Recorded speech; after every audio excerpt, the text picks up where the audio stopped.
Hi, everyone. Welcome.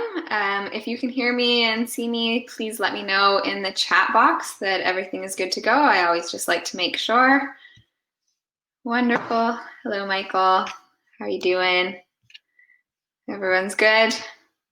Okay, looks like we've got 30 of you. Wonderful.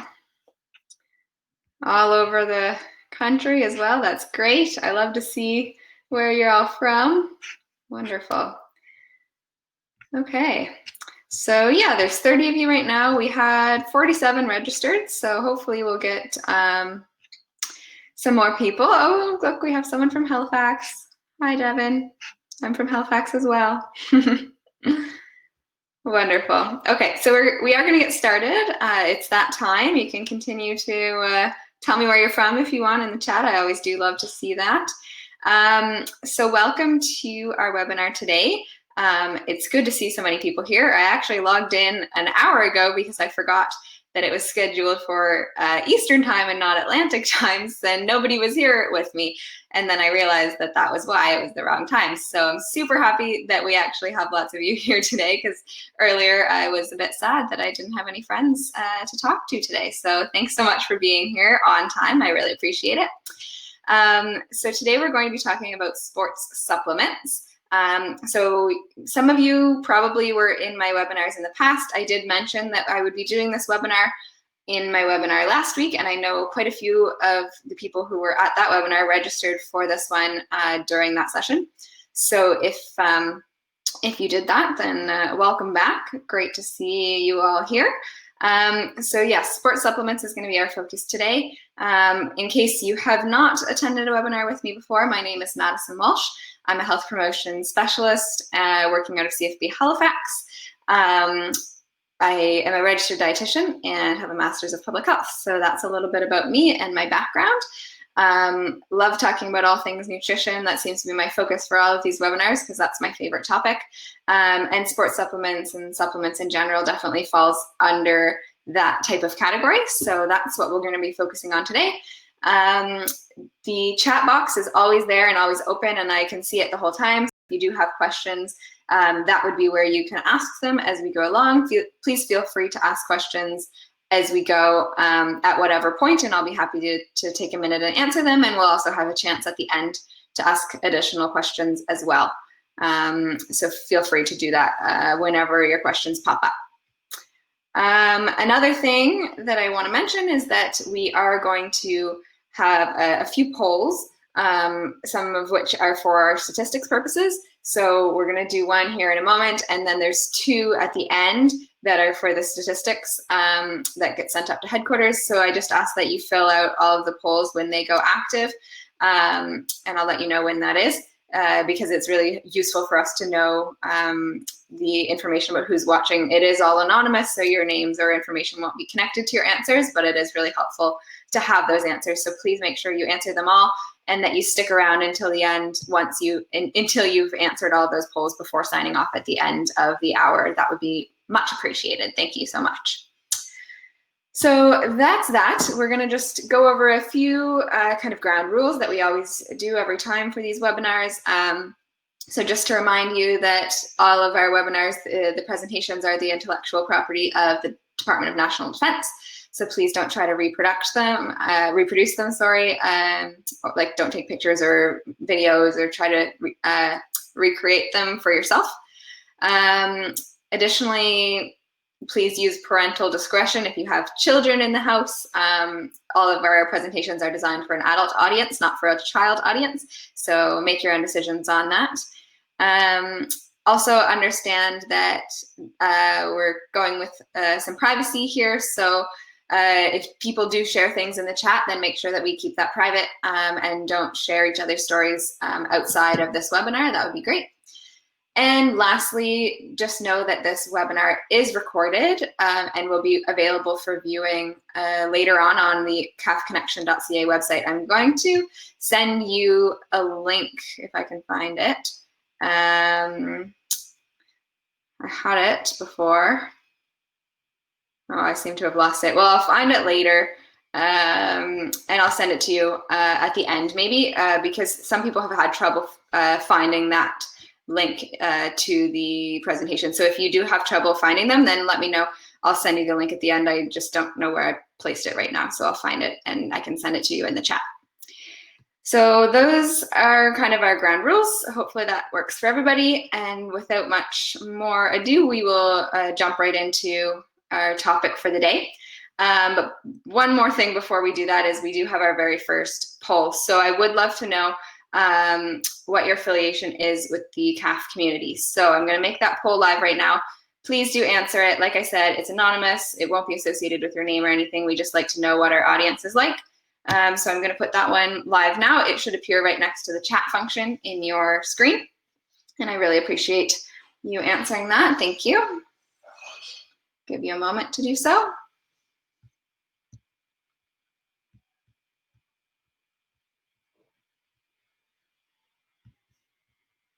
Okay, and while you were doing that, I just found the link that I was talking about. So I'm going to send that right now. So that's the link there.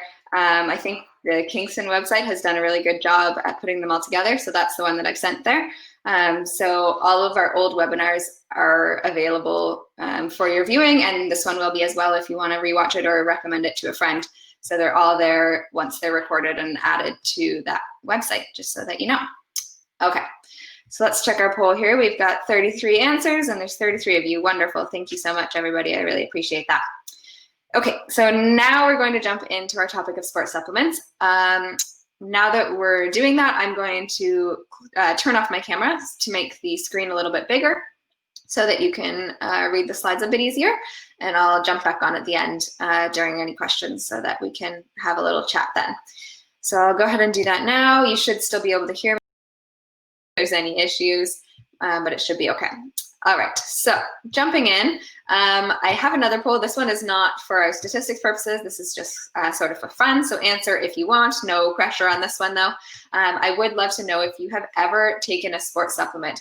So that can be any type. We're going to talk about all the different types later. If you're not sure what qualifies as a sports supplement, we will talk about what that means here in a moment. But if you think that you've taken some sort of sports supplement in the past, any type really, then let me know. It looks like we've got most people have, 28 of you so far have taken one, which is not surprising. It's a really common thing for people to do, which is why we're here doing this webinar. Obviously, it's something that a lot of people tend to have questions about because it is something that people have usually firsthand experience with. So that's great to know that some of you have that experience. And I'll find out kind of later on which types you've taken, which would be great, and we can go from there. So we're going to talk about quite a variety of different sports supplements today. Of course, we won't talk about all of them because there's a lot, and I'm just going to try to touch on the most popular ones. And you know, we can always quickly discuss any that you have questions about if we don't cover them today. But for the most part, I want to stick with the ones that I've prepared for you here in the webinar, and it should cover most of the ones that you've probably taken in the past because they are the more common ones I find that people take. So we'll jump right in here, and just a quick description of what sports supplement is and what that means. So basically it's really anything that's used by an athlete or really anyone for the purpose of enhancing your performance, your physical performance. So with that definition, it's a pretty broad one. So probably most of you, you're definitely right in saying that you have taken sports supplements because it's a really broad range of different things. So it could be anything from taking a certain vitamin or mineral with the hopes that it will enhance your performance, all the way to steroids, protein powder, and everything in between. So lots of different types of things that you can take with the hopes of enhancing your performance. They also tend to promise a great deal of benefits. So usually when you think about sports supplements, you can associate them with a great deal of different types of benefits that are associated with them. So for example, muscle gain, increasing the power of your muscle, losing weight, increasing your endurance, reducing your fatigue so that you can, exercise longer, even improving your appearance, making you look better, more muscular, and sometimes a faster recovery from your workouts is a common one as well. So those are just a few, lots and lots of benefits that are advertised for these types of things. But basically, for the most part, they're always very highly desirable outcomes. And in particular, for a military population, I think there was quite a few of you that are actually military members, serving members. Some of you are family or civilian, so it may not be as applicable to you. But if you are, directly in the military, a military member, tends to be this sort of constant expectation, that we're fit and we're operationally ready. So because of that, there can be some pressure or feeling the need to enhance your performance by taking sports supplements.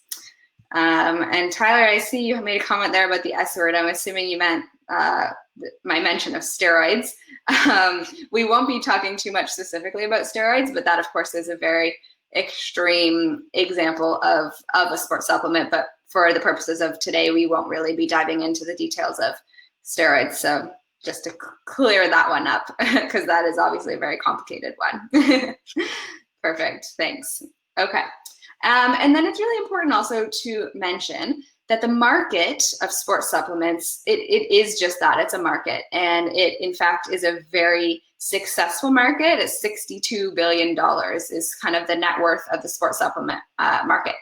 So they make a lot of money. The companies that sell these products make a lot of money off of these products and off of you having the desire or feeling the need to take these supplements. So we're going to find out whether certain types of supplements are actually necessary or if they're just a money grab, and which ones actually have effects and positive effects and which ones are really not going to do much for you. So for the most part, a lot of them are unfortunately just really expensive and don't always do a whole lot. But then there are others that can have certain benefits. So we're going to break that down and take a look at which ones maybe the more beneficial ones for certain people to take. So like I was saying, sports supplements can certainly be either helpful or harmful, or in some cases both, depending on how much you take. So overall, there tends to be a lack of adequate research on very important issues when it comes to sports supplements. We also have very little evidence that the vast majority of these products work, because we don't run a whole lot of super scientific studies on these types of sports supplements. They just, they just really haven't happened. So because of that, we don't have a whole lot of extremely scientific evidence. A lot of it is more anecdotal with smaller population studies, which cannot be always the most reliable type of evidence. And so when we don't have this type of evidence, it's hard to say for sure whether or not a certain type of sports supplement is effective, which can make it a little bit difficult when we're talking about, which ones are or are not beneficial. But based on the evidence that we do have, we do know that some can be helpful and some can be harmful. Supplements can be particularly harmful when they're used in excess, so when you take too much of them, or if they're used in combination with other products. So for example, other types of supplements, different types of medications, nicotine or caffeine or alcohol, all of these different types of drugs, medications, or other supplements can all interact together chemically, and if you're taking the wrong ones together, then unfortunately it can cause some very negative benefits. And there's lots of different examples of that. I won't go into the specifics, but overall it's really important to know that for a lot of these things, you really should treat it like you're taking another type of medication or another type of drug, because they do have that ability to interact in your body and they have certain effects. Sometimes they're good effects, but sometimes they can be really quite harmful. So in that case, it's really a good idea to always run these types of things by a healthcare professional, like your family physician or a dietitian, if you're thinking of taking any type of supplement, just to make sure that there's no medication or other supplement that you're taking that would interact negatively with this one that you're considering. So that's sort of a little warning before we get into all of the information, is that, for any given person, everyone is different. Everyone is taking different medications. Everyone is taking different other type of supplements. So it's important that this information is just general and that we're looking at each supplement on its own, but all of them have the potential to react negatively if they're combined with certain other types of drugs. So always, always, always check with a healthcare professional before you try some new type of supplement. That's sort of my little introduction to that. Also, as I mentioned before, there are unfortunately a lot of products that do not have a whole lot of benefit. And so that means that a lot of the time they are a waste of money because, as we all know, sports supplements can be very expensive. As it is a very wealthy market, they like to charge quite a bit for their supplements. And unfortunately, if it doesn't have a benefit, then you're just buying this and consuming it for really no reason. And you're just throwing away that money. So we're going to talk about which ones apply in that case. All right, so, oh yeah, sorry, I just saw Tyler had another comment there about the placebo. So if you're not familiar with what that means, if you're having a placebo effect, it basically means that you're feeling the effect of a drug just because you think that you should be, and not because it actually is doing anything physically to your body. So if you're taking something and you're told, like, let's say your doctor gives you a pill and says, this is going to make your headache go away, and you take it, because you trust your doctor and you trust the medication, your headache might go away, even if they actually just handed you a pill that was full of sugar and really was not a medicine at all. So that is definitely, unfortunately, a very significant effect when it comes to a lot of medications, as well as a lot of sports supplements, is that if we take them and we think that they're supposed to do something, then we end up feeling like it is having that effect when really it's not doing much. And it's just our mental state that's changed. So that's a really good point as well. Thank you, Tyler. All right, so there are two types of sports supplements in Canada. They're kind of divided into two categories. And we have one category, which is nutritional supplements, and the other, which is dietary supplements. So we'll talk about nutritional first. So when we say nutritional supplements, these types of supplements count as food. So these supplements are meant to either supplement or replace a diet. And so they do count as a type of food. And in order to meet that qualification, they basically have to provide a source of calories. So for example, sports drinks, which have carbohydrates in them, protein powders, obviously they have proteins in them, so they're providing calories. Meal replacements, like the one pictured here, energy bars, like your Cliff Bar or whatever, all of these types of things count as nutritional supplements. So for these ones, in terms of how they're regulated, they do follow the same guidelines as other foods. So they would have the same type of label on them as your food label that you see on all your foods in the grocery store. And they're regulated by the Canadian Food Inspection Agency, the CFIA, and the Food and Drug Act. So they're quite tightly regulated, just as any other food would be. So these types of supplements they do tend to be fairly reliable in terms of, if they're saying that something is in it, it does actually contain what it's saying, because they're regulated pretty well. So that's the nutritional supplement side. And when we compare that to the dietary supplement side, so a dietary supplement is not considered food. So it's more of a supplement in the sense that it's providing perhaps like a certain vitamin or mineral, but it's not providing calories. So in these, yeah, exactly. Tyler has said micronutrients, that would be your vitamins and minerals. So those are a great example of what dietary supplements would look like. And there's lots of other types. So certain herbal supplements would count as dietary. Amino acid supplements, which are the building blocks for protein, although they're not full protein. So those would count as dietary rather than nutritional. Energy shots or energy drinks. Enhanced water with certain minerals in them, and probiotics for a few examples. And we're going to talk about some others later on here as well.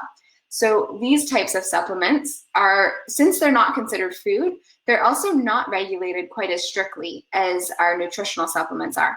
So these ones are regulated under what's called the Natural Health Products Act, which is unfortunately not quite as stringent as the CFIA and the Food and Drugs Act. So that means that some of these types of supplements, it may be a bit more difficult to know for sure that what it is saying on the label is actually, exactly what's in that product, because they're not regulated quite as well as the other type. However, in Canada, we are pretty lucky because we do have some pretty good systems in place. It can be a lot worse in the United States. There's a lot more issue with that there. But for us, we use a system where you look for a certain number on your bottle, and if it has those numbers, then that means that it is probably more regulated than something that doesn't have those numbers. So for example, an NPN or a DIN-HM. So those two types of numbers, the NPN means natural product number, and the DIN is a drug identification number, and then the HM is homeopathic medicine. So either of those numbers, if they have it, then that means it's been assessed by Health Canada. So if you're looking for a supplement and you see one that doesn't have one of those numbers, then it's probably not one that you should be purchasing. But if it does, then usually you're a little bit more safe. But it's important to note that it's very, very difficult for Health Canada to batch test every single batch of supplements that are created in this dietary supplement category. So mostly when it says that they've been assessed by Health Canada, what that really means is that they have assessed the list of ingredients and the nutrition facts, and they've said that it's safe. But they don't always have the opportunity to check that what is said on the label is actually what's in the bottle. So we can never be 100% sure with these dietary supplements, because it is a lot, like I said, it's still not regulated quite as heavily as the nutritional supplements are, because they're not counted as food. But for the most part, if you do see this number, it's a safer bet. And basically it shows that it's been assessed for its safety, its effectiveness, and its quality. So they're looking out for things like contamination or spiking, or even dirt or things being added to the supplement, sometimes steroids or stimulants, whatever it may be. Health Canada kind of looks at the ingredients and just makes sure that that product doesn't have any of those dangerous aspects to them. So those are the type of numbers that you want to look out for. So you can see on the bottle in the photo there, it has NPN and then a long number after that. So that means that it's one of the types that has been assessed by Health Canada in that way, which is a good sign. I see a question here from Michael. Why are we asked to take multivitamins? I'm not sure exactly what you mean. Have you been specifically asked to take multivitamins, or like by who has asked you? I'd love to know exactly what you mean there, but in the meantime, lots of people do suggest taking multivitamins, but typically the idea behind multivitamins and minerals and taking these supplements is it is a supplement to these important vitamins and minerals for your diet. And the assumption is that sometimes people can't always get enough from their diet. However, I would tend to disagree with that. And as a dietitian, I do tend to argue that it is usually quite easy and quite effective to get all of your vitamins and minerals from food. And as long as you eat a balanced diet and you don't have any huge dietary restrictions or follow any very restrictive diets, you should have no problem getting all of the vitamins and minerals in the amounts that you need if you're following a balanced diet and eating a large variety of different types of foods, including fruits and vegetables, whole grains, lots of protein food, both plant and animal, if you do eat animal proteins. And if you do all of those things, then you're definitely getting multivitamins in your food naturally. Some people would say that you still should take a multivitamin to kind of top it up and make sure that you're getting enough. But for the most part, that's not likely to be necessary. So that's kind of my take on it.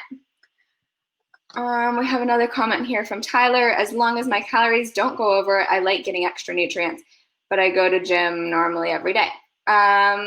So you mean in the form of a multivitamin?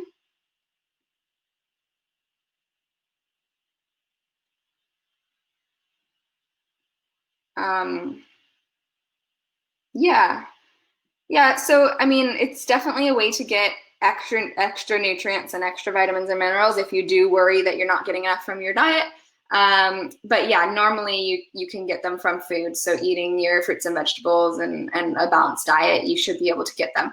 And that's usually the best way, because you're also getting lots of other benefits from eating food rather than just taking a pill with all the different nutrients in them.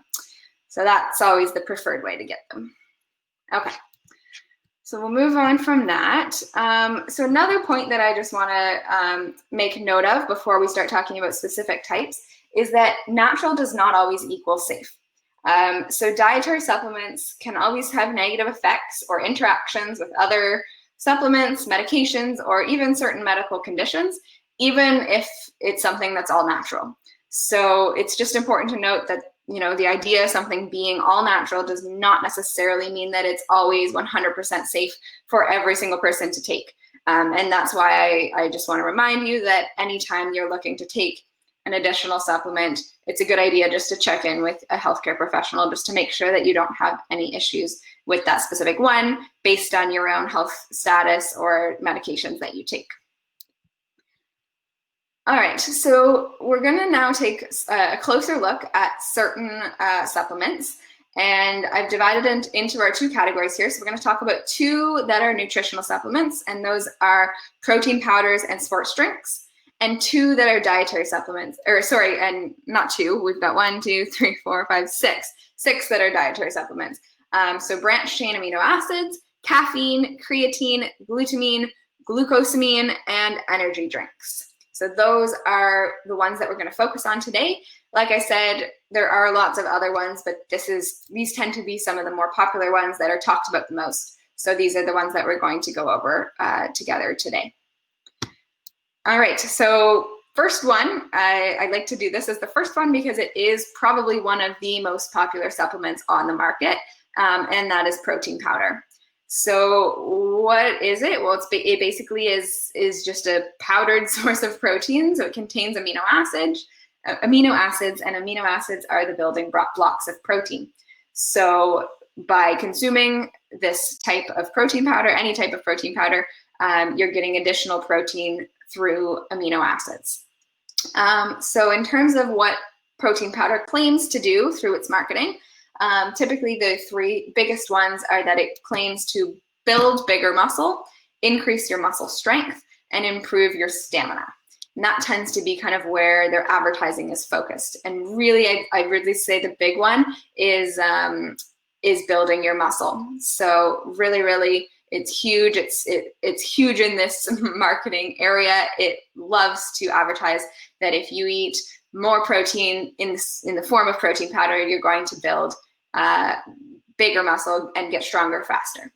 So based on that, we're now going to kind of take a look at, whether that's actually true and whether we should actually bother taking protein powder, and we'll kind of look into that. So here's the bottom line. So basically, proteins are absolutely 100% essential to our diet.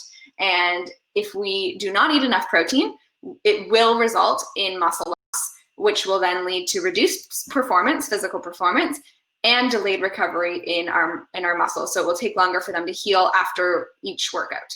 So 100%, before I continue on into the rest of this, I want to make clear that protein is absolutely necessary for our health and also for our physical performance. So if we want to be physically active and perform at peak, then yes, we do need protein. And also another point is that athletes, and people who work out, more than the average person, if you consider yourself to be an athlete, then yes, you do require more protein than the average person.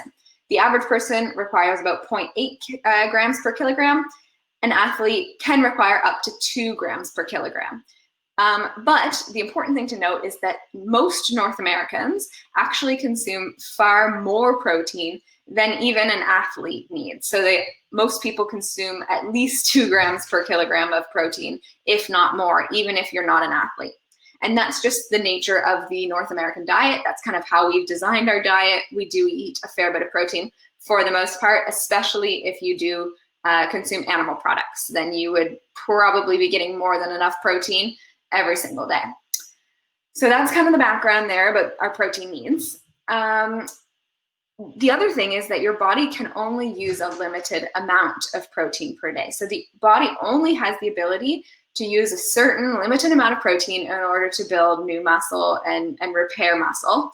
And so that means that if you consume excess protein, it will not have any effect in accelerating your muscle growth, because we only have a capacity to use a certain amount. So as soon as you've reached that limited amount of protein, if you consume over that, it's going to have zero extra effect on your muscle growth. So unfortunately, what happens to that extra protein, since we can't use it in that excess amount, it will then be converted and stored as fat. So that is often a very much undesired effect of taking protein powder. Most people who take it are hoping to get more lean and build muscle and not store extra fat. So it's just something to be aware of, that if you are interested in taking protein powder, for the most part, most people are already getting enough protein through their diet. If you eat protein foods, then that's probably more than you need. And so then most people can consume more than enough from a well-balanced diet through those protein-rich foods. And this can happen from animal foods or from plant foods. And these types of foods also have other vitamins and nutrients that are good for your health, whereas protein powders don't have all those other vitamins and minerals, so they don't come with the nice package of other benefits. It's only protein. So the only thing that will really stimulate your muscle growth is eating enough protein to meet those needs, and then using resistance training. So that is what will stimulate your muscle growth. So you do need to support your body's need to build and repair your muscles, but eating excess of that protein will not provide any benefit. And I see Tyler has said that you can raise the threshold a little, so that's definitely important. In the gym, we call it protein synthesis. So absolutely, there is that possibility, but it's really not huge. And most people who are taking protein powder are still going to be exceeding their needs, even if they've raised their threshold. So the only people who would need it, like if you are extremely, extremely active, or if you eat a really restrictive diet, or you really don't eat protein foods, those would be some cases where a supplement may be helpful, a protein supplement. But I still stand my ground in saying that most people, for the most part, they really don't need it. It's, for the most part, it is not going to do a whole lot for you as long as you're getting enough protein through your diet, which, like I said, most North Americans do so very easily through food.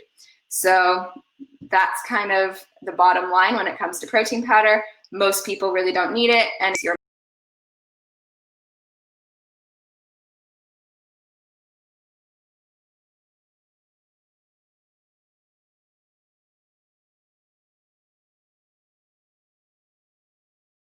muscle strength. All right, so that's protein powder. We'll talk now about sports drinks. So this is our second type of nutritional supplement. And sports drinks are basically any type of drink. Gatorade's a great example that provides fluid, carbohydrates, and electrolytes. So what they're meant to do is replace what you sweat out. So that would be both the fluid and the electrolytes. You're sweating those out when you're exercising. So it's replacing those. And it's also providing a source of energy in the form of carbohydrates during that exercise. So this is a pretty simple one. Basically, there's an easy way to tell whether or not you should use a sports drink, and that's usually just the amount of time that you're exercising. So if you're exercising for less than an hour, for the most part, you can pretty much just drink water, and you don't need a sports drink. And that's because you have adequate stores of carbohydrates, so you don't really need those extra carbohydrates, and you probably aren't losing enough electrolytes that you shouldn't be able to just replenish after your workout by eating a meal. So as long as you're drinking water, if it's under an hour, you should be fine. However, if you're working out for over an hour straight at once, then a sports drink is a really good idea. And that's because you are not able to replenish those electrolytes as you're working out, and you need a source of fuel. So your carbohydrate stores are getting depleted over time as you're working out. And if it's more than an hour before you can have more carbohydrates, then you will be not be having enough, and you'll kind of hit a wall, and you'll find that you're getting really tired and you just don't feel like you can really go anymore. So if you do find that that's happening, it's probably a good idea to try some sort of sports drink for the source of carbohydrate. It also doesn't have to be, Lisa, you just took the words out of my mouth. I was gonna say it does not have to be a store-bought version. You can absolutely make homemade sports drinks. So Lisa has suggested lemon water with agave is a homemade option, so that's great. You would be getting sugar with agave. You could probably add a little bit of salt to that as well to get the electrolytes from sodium, and then that would be a great way to replace a sports drink a little bit of a cheaper way. Let's see what Tyler, you said. So you use pink Himalayan salt if you're trying to get it ripped. So first of all, definitely does not need to be pink Himalayan salt. Salt is salt, and you can use table salt, it'll do the same thing. But pink Himalayan salt is usually more expensive, so don't worry about that. Just use regular salt if you're wanting to save a little bit of cash. There's no real difference between the two. But you definitely shouldn't stop using it. You should absolutely be adding salt to your water. If you're not using a pre-mixed sports drink, then you should definitely be using salt in your drink to replace those electrolytes. So definitely don't stop, but you can certainly use regular table salt as a cheaper option. Everyone says table salt is not the same. I don't know about that. I would argue with them. From everything that I've ever heard and ever read in my education, I have always been told that all salt is the same. So I really don't think there's any benefit in using pink Himalayan salt, but I can certainly look into that. I don't know. It's an interesting question, but from what I've always been told, it should have the same effect, just adding regular salt. So I wouldn't worry too much. It could have been maybe the marketing companies that told you that the pink Himalayan salt is better. I don't know, but obviously they want to sell it to you, so they're probably going to tell you that it's better. But for the most part, it's going to do the same thing as long as you're getting that sodium. So I wouldn't worry too much about it.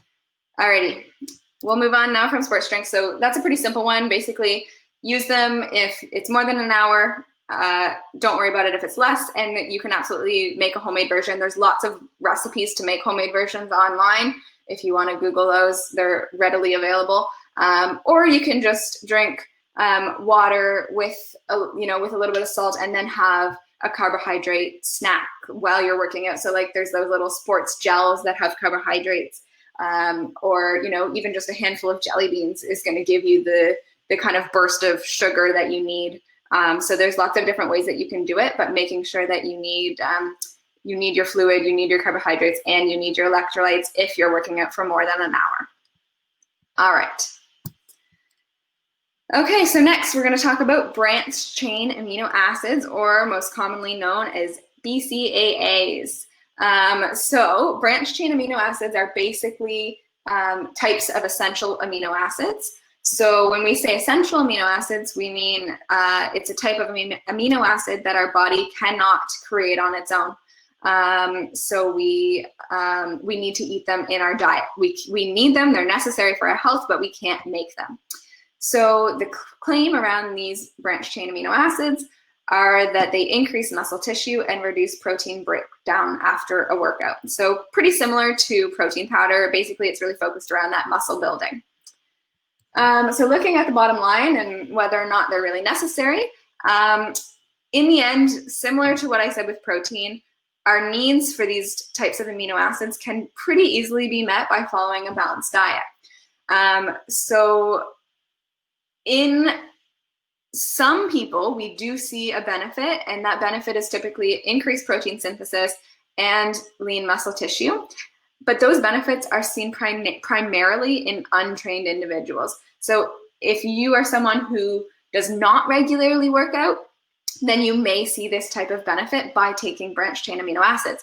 But if you are someone who trains regularly, you're probably not going to see that benefit. So unfortunately, it's really not that useful unless you're someone who is just getting into their workout regime and is not well trained.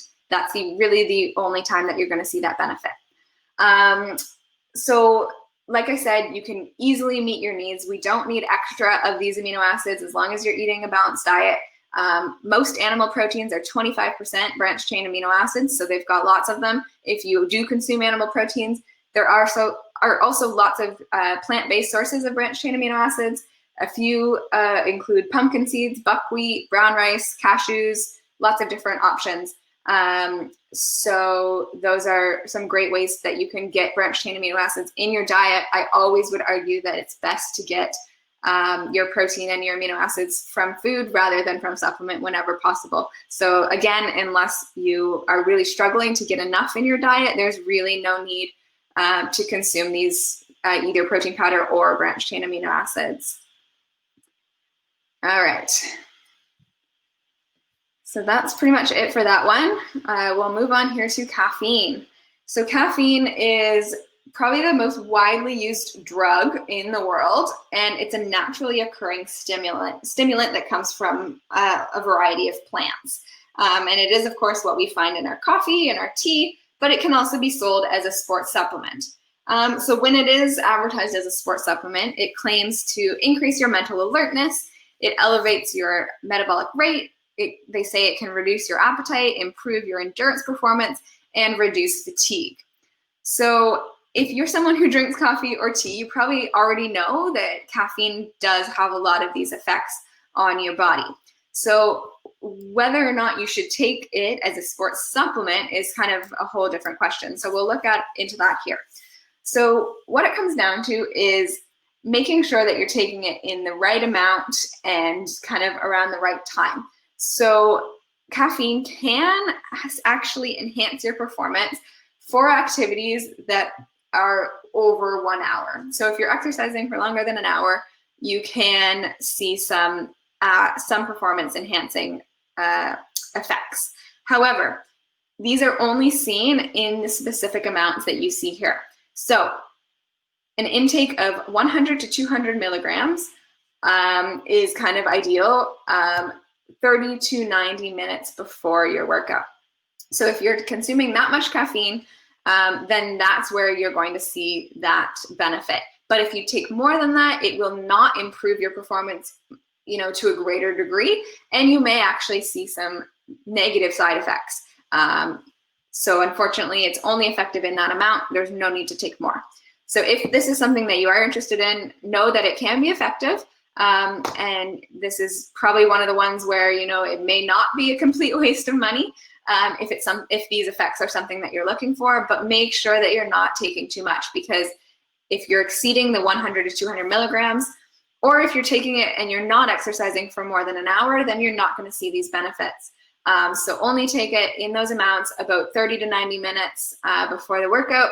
And even start with less if you're new to this, because you never really know exactly how it's going to affect you. Some people are more sensitive to caffeine than others. So work your way up if it's something that you want to try. Don't go for it all at once and see how it affects you. Let's see, we have a few more comments here. 1 gram of caffeine. Ooh. Weird. That's strange. Like you felt sleepy? That's odd. You wouldn't think that you'd have that effect from caffeine, but interesting. Huh. Very strange. Wonder why that is. I've never heard of that being an effect before, so that's really interesting. But yeah, basically for the most part, we do see some enhanced performance in that amount. However, caffeine is not an effective weight loss aid. We have proven that. So sometimes it's advertised as a weight loss aid, but it's not good to use it for that purpose. It's only effective as a performance enhancer in those specific amounts. All right. Creatine, on to the next one. So creatine is essentially a fuel for your muscle that your body creates from amino acids. So your body does have the ability to make it naturally. It also is readily available through your diet from meat or fish. And creatine gets stored in your muscle and plays a role in the energy production in order to power your muscle contractions. And it's used for repetitive activities lasting less than 30 seconds. So for example, weightlifting. So it is a really great fuel for your muscle and for doing these types of repetitive activities. But your body only has the capacity to store a limited amount of creatine. So what exactly does that mean? Well, the marketing claims are that creatine can improve your performance for these repetitive, high-intensity, short-duration activities like weightlifting. They say that it increases how long you can perform at maximum intensity for short durations, so you'll be able to go longer. They say it increases muscle cell volume and enlarges your muscle fibers. So those are a lot of the common marketing claims. And when we look at, whether or not that's necessarily true, creatine can be an effective performance enhancer for those repetitive, high-intensity, short-duration exercise. So, like I said, weightlifting is a great example. Small sprints, anything that's like really short, high-intensity exercise. But it does not build muscle. Just because you're taking creatine does not mean that you're going to have bigger muscle. The gains that you see in the muscle mass are just a result of being able to train harder because you're taking that supplement. So you're able to have a better workout because of creatine, and that's what results in the increased muscle mass. It's not the creatine building your muscle for you. You're doing the work. You're still doing a better workout. You're just able to have that better workout because of the creatine and because it's able to enhance your performance for those types of activities. Creatine may also promote greater improvements in strength, fat-free mass, and high-intensity exercise performance when used for an extended period. So it does have to be used for a fairly long time in order to see those effects. There is unfortunately no benefit for endurance or aerobic activities, and it may actually decrease your performance. So unfortunately, if you're looking for something that will help if you're a marathon runner, then it wouldn't be creatine. This is better for muscle work like weightlifting and such. Let's see if I have anything else. Yeah, so basically the reason why it is not a benefit for endurance activities is because it does cause water retention, which can result in temporary weight gain. When you're retaining water, it does kind of increase your body mass at that time, which may make it difficult to perform in endurance activities in the time after you've taken it. So since the body can only store a limited amount, the excess will also be expelled in your urine. So again, there's no reason to take extra. The more is not always the better. So if you take more, you're just really wasting your money because your body is just going to get rid of it. And some people do find that they don't have any benefit with creatine. Approximately 30% of people who take creatine don't have any benefit at all. So it's kind of worth trying, seeing if you have any benefit, but if not, then you wouldn't need to continue taking it because some people really just don't see that benefit. So yeah, that's kind of the summary for creatine. We've got a few other comments from Tyler. Wow, that's a lot of creatine. Oh my goodness.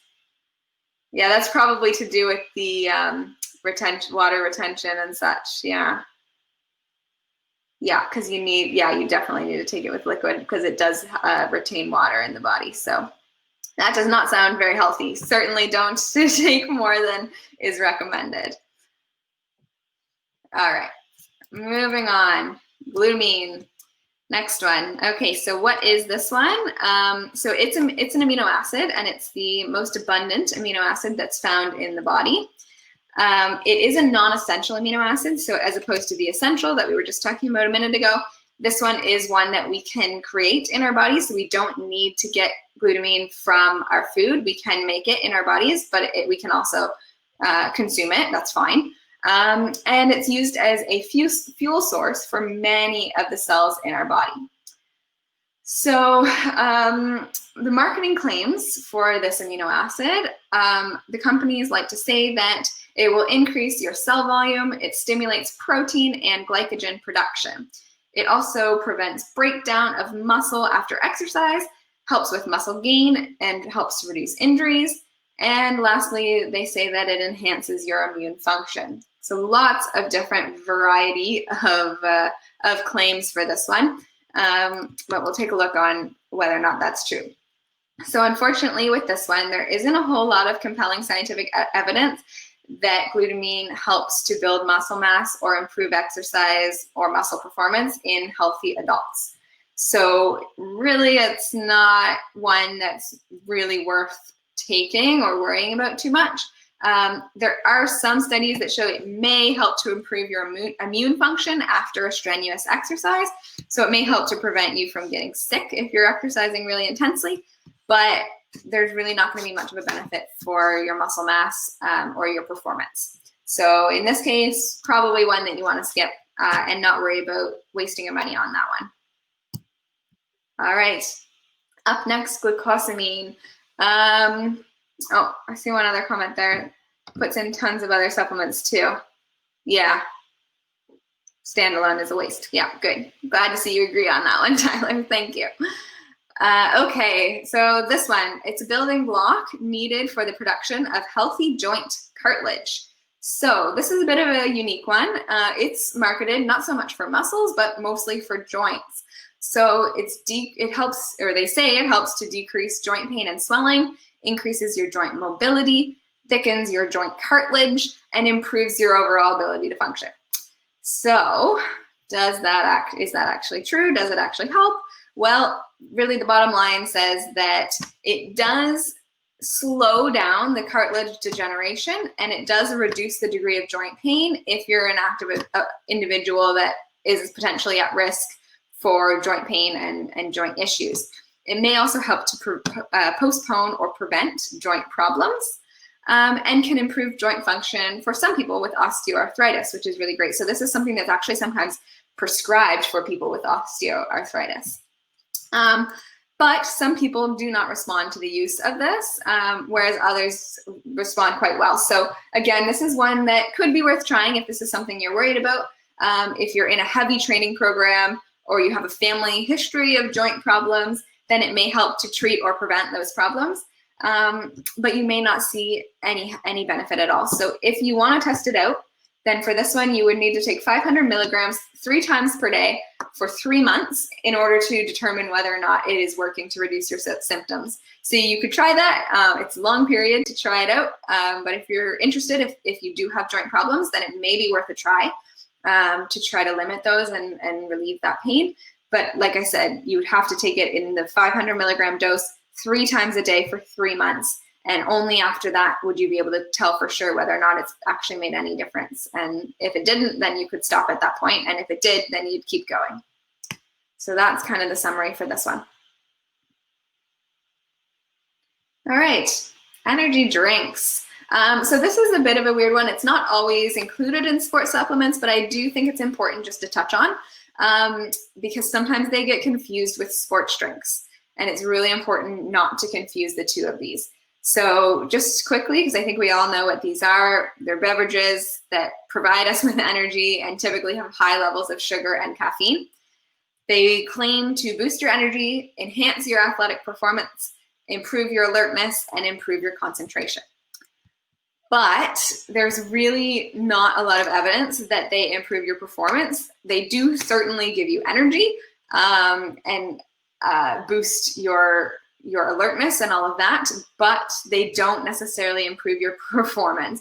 And in fact, they may actually decrease your performance because of the variety of side effects that they lead to, health effects and all of that. They're also not necessarily safe. They do have questionable safety. There's been a lot of studies done on them, and we know that there are a lot of negative side effects that can come from these types of drinks, in particular when they're combined with alcohol, which is a really common thing to do. That can be really, really dangerous. So overall, they can be effective at increasing alertness and giving you energy, but they really should not be used for sports or for performance. And they definitely should not be confused with sports drinks. So we talked about sports drinks before, which like your Gatorade, which is providing you fluid, electrolytes, and carbohydrates. This is very, very different and absolutely should not be used as a replacement for a sports drink. And we also did talk about caffeine and its potential effectiveness, but this would not be an adequate replacement for caffeine in this sense. It does have caffeine in it, but it also has a lot of other stuff that have questionable side effects and questionable health effects. So it would be better to take caffeine on its own than to have one of these drinks.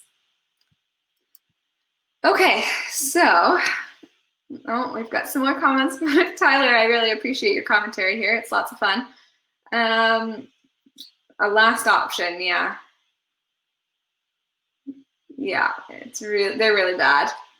You love the taste of Red Bull and Rockstar, yeah. I mean, they do taste good. I've heard. I don't drink them personally. Some say they just taste like pop, but drinking them in excess it can be very harmful in a lot of ways. And a lot of the time, we don't even really know what they can do because they haven't been studied for very long, because they are a relatively new thing, especially some of these newer brands that are coming out. So best to stay away from them for the most part. Okay. So that's all of the supplements that we're going to go through. Here I just have kind of a question slide that you can take yourself through if you are wondering whether or not you need a sports supplement. So it's really important to consider all of the other factors that are going on in your life before you choose to look into the world of sports supplements.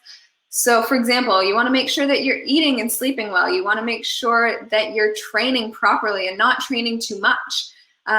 You want to look at the evidence and see how scientific it is, and has it been properly studied, and what population was the research conducted on, because sometimes a study will say that it's effective, but sometimes the population that was studied in that particular research paper might be 70-year-olds, and if you're a healthy 30-year-old, then it may not apply to you at all. So making sure that you're being critical when you're looking at the research, and making sure that it's reputable. And lastly, making sure that you're aware that someone is benefiting from you buying this product. So of course it's going to be marketed well. It's going to sound awesome. You're going to think it's going to be really helpful, because that's what they want you to think when they're putting all these advertising elements onto the bottle or on TV or in the magazines or whatever. They're really trying to sell you this product so that they can make money, not so that you can be healthier. They don't really care about you. So making sure that you're being critical about that and acknowledging that someone is benefiting from you spending your money on that. So making sure that it's really something worthwhile and worth spending your money on is really important. Yeah, okay, so that's kind of it for that. Hopefully that helps to be a little bit more critical when it comes to deciding about sports supplements. And I think one of the main takeaways here is that rather than focusing on what supplements you need and whether or not you should take one, where you should start is really just focusing on your training and your eating. And if you focus on those two things first, you'll likely have a lot more success than if you start right away looking into supplements and thinking that you need to always be taking this supplement or that supplement. It really comes down to making sure that you're training properly and you're eating properly. So now we're going to look a little bit into what that means. So first, training smart. So here's some main points that you can take home with you for your training to make sure that you're doing everything properly. Because one of the most important strategies to become physically fit is to train effectively. So we want to get the most benefit from our workouts without risking becoming injured. So number one, making the time to do daily fitness training will actually reduce the risk of injury and reduce the risk of chronic diseases. So making sure that you're putting a regular fitness activity of some kind into your day and into your routine. Number two, using an active warm-up. So warm-ups should always be active, and they should always be specific to the activity or sport that you're doing, which means that they should involve similar movements that you will be doing, but at a slower pace, and then you gradually increase the pace or the intensity. So for example, if you're going to go for a run, then start out with a walk, and then gradually increase that intensity until you're at the pace that you want to be at for that workout. And just to point out as well, as opposed to active warm-up, we have static stretching, but we don't really recommend static stretching for warm-up because it does not help to reduce injuries. So mostly focusing on those active warm-ups is really important. Number three is important to progress your training slowly. So don't increase your workload more than approximately 5 to 10% a week. So, take it one step at a time. Don't try to do too much all at once, or else you could end up hurting yourself. Number four, alternate your high impact and low impact days, because the body does need at least 48 hours to recover from your high impact activity and that stress that results from it. So it's good to have those high impact activities every now and then, but making sure that you give your body at least 48 hours to recover before doing another one. So each every other day, try to do something that's a little more low impact, like going for a swim or a nice walk or something like that, rather than something more high impact, and alternate back and forth. That's a really good way to stay safe. Number 5, cross train. So including a variety of different types of sports and activities will help to keep you fit. It will help to keep you more interested in your training regime, and it will help to reduce injuries because you're developing more skills and more muscle groups so that you're not going to end up hurting yourself. And lastly, it's important to do regular core strengthening exercises no matter what sport or activity is your main one. You do want to make sure you have a strong core. And core strength is easily lost, but it's really important for maintaining the health of your back and making sure that you don't injure yourself by falling or whatever. So having a strong core is helpful in basically any sport or activity. So making sure that you're doing that fairly regularly to make sure you're keeping your core strong. All right, so those are some tips on smart training. And now we'll talk a little bit about eating smart and how you can use your diet to make sure that you stay healthy as well, rather than focusing on supplements. So number 1, making sure you start your day fueled and good to go by eating a quality breakfast and not just having your coffee and a donut or whatever and running. You want to make sure you're having a good variety of foods in the morning to really fuel your day. You can try having smaller meals and making sure that you're eating every 4 to 6 hours. So eating more often, but having smaller meals is really important to stay energized throughout the day, but not overeat. Number 3 is to include a variety of foods at every meal. So fruits and vegetables, protein foods, and grain products, and trying to include as many different types of foods as you can. And also number 4 is balance. So that means making sure that you're having approximately half of your plate with fruits and vegetables, a quarter of your plate with whole grains, and a quarter of your plate with protein. And that's based off of Canada's Food Guide, the newer version. Number 5, limiting our intake of high fat, high salt, and high sugar foods, because these foods, as most of us know, do have potential negative impacts on our health, and can lead to certain chronic diseases if we eat them in large amounts. So just trying to limit those types of foods doesn't mean you have to avoid them altogether, but having less of them is really important. And we want to make sure that we're hydrating regularly as well. So at least 2 liters or 8 cups of fluid each day is important to make sure that we're, consuming enough liquid. And we also want to make sure, like we talked about, that we're using drinks that help to replace electrolytes, like sports drinks, if you're being very active for more than 1 hour. And lastly, we want to eat adequate amounts before, during, and after exercise. So making sure that you're fueling, enough before and while you're exercising, as well as refueling after. And if you're interested more in nutrition and exercise, my colleague Victoria did a presentation on nutrition and physical activity that should be up on that link, the website that I sent at the beginning. It should be up there. If it's not there now, it should be soon. It should get posted. I think she just did it last week. So if you missed that one, I'd recommend watching that if this is something that you're interested in. And she talks about how you can make sure you're fueling properly for physical activity. All right. Okay, so before we do our final polls, I see we do have a couple more questions. Tyler has asked what I think about the ketogenic diet. Tyler, I'm not going to get into that right now because I could talk a long time about these different types of diets, and that's not really our topic today. I did, however, do a presentation on fad diets, and I believe it is already posted on that link for the health promotion webinars. So you can find it there, and I do talk about the ketogenic diet in that presentation. So if you're interested, I'd recommend going and listening to what I have to say about it there, and I won't get into it now because we are already over our time, if that's all right. And then we have a question here from Tasha about whether or not there's a website to make sense of the research on supplements.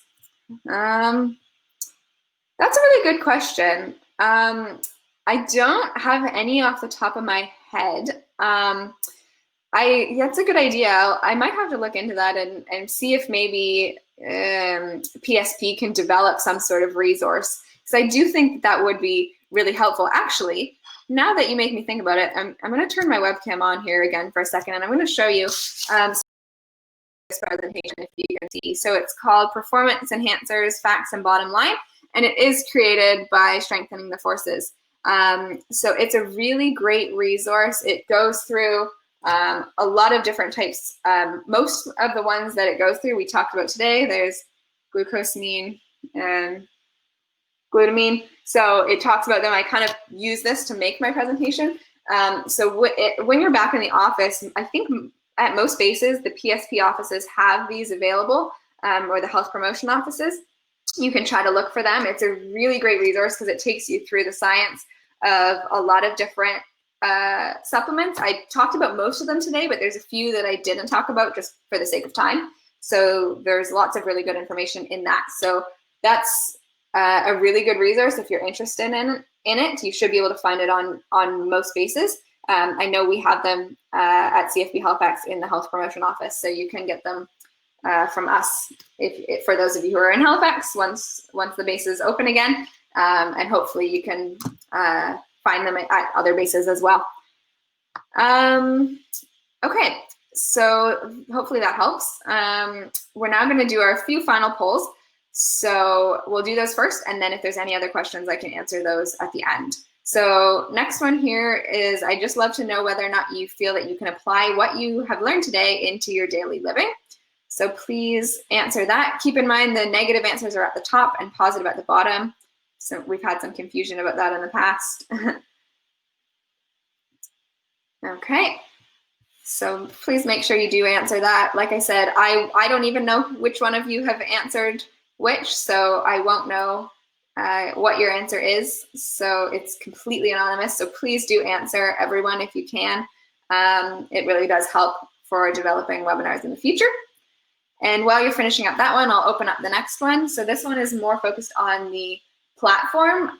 So Demio is the name of the platform that we've been using today for all of our webinars.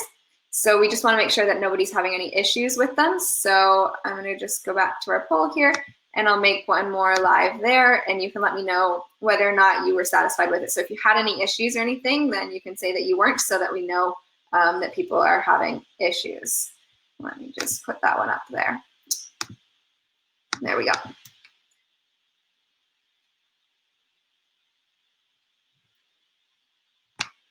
Wonderful. So in the meantime, while you're finishing that, I'll just put up our resource page. So these are just a few different resources that you all have access to as individuals who are somehow associated with the CAF. So there's lots of phone numbers and websites and resources that are always available to you.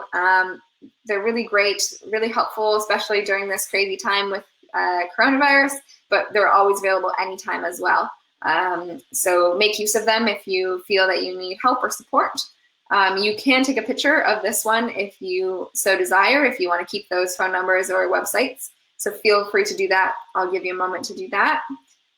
And once you've answered those final two polls, it looks like we still haven't had quite everybody answer all of them. So please do if you get a chance. I'd really, really appreciate it. And that brings us to the end. So if there's any final questions, I'd be happy to answer them. Other than that, you are free to go. Thank you so much for joining me. And hopefully we'll see you back here again soon for future presentations. I am, for those of you who were with me last week when we were talking about protein, I am doing my next one on vegan and vegetarian diets. So if that's something that you're interested in, make sure you register for that. And I would love to see you there. And otherwise, have a great day. Enjoy the rest of your day. And thank you so much.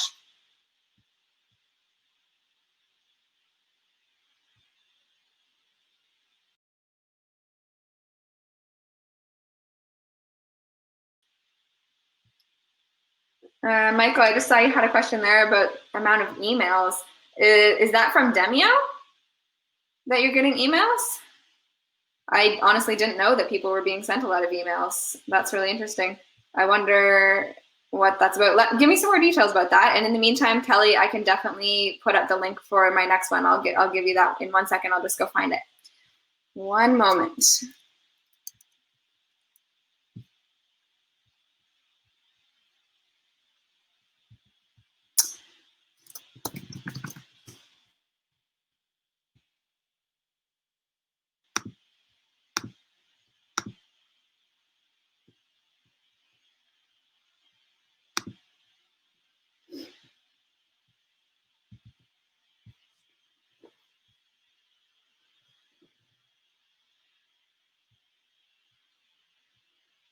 Okay, just grabbing it here.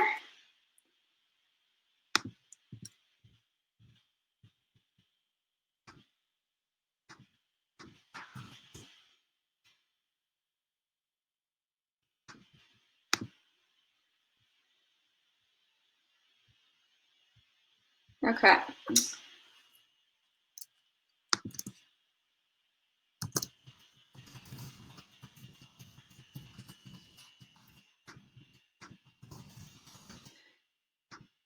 Okay, there you go. You should be able to click the registration button there. It should take you to the link. Let me know if you have any issues with that. If you are interested in registering for my next webinar on vegan and vegetarian diets, that would be great. And here I see Michael has said, PSP emails confirmation 4 to 5 prior to the start of webinar. I didn't know that they did that. I guess that probably would be a little bit annoying. I can find out if there's any way to minimize those. But that's good to know. I honestly didn't know that they were doing that, so I can look into it. Thanks for sharing. I appreciate that. All right. So there you go. Yeah, if you're interested, please do register for my next webinar next week. I believe it's on Tuesday at the same time as this one was, I think. So I would love to see you there.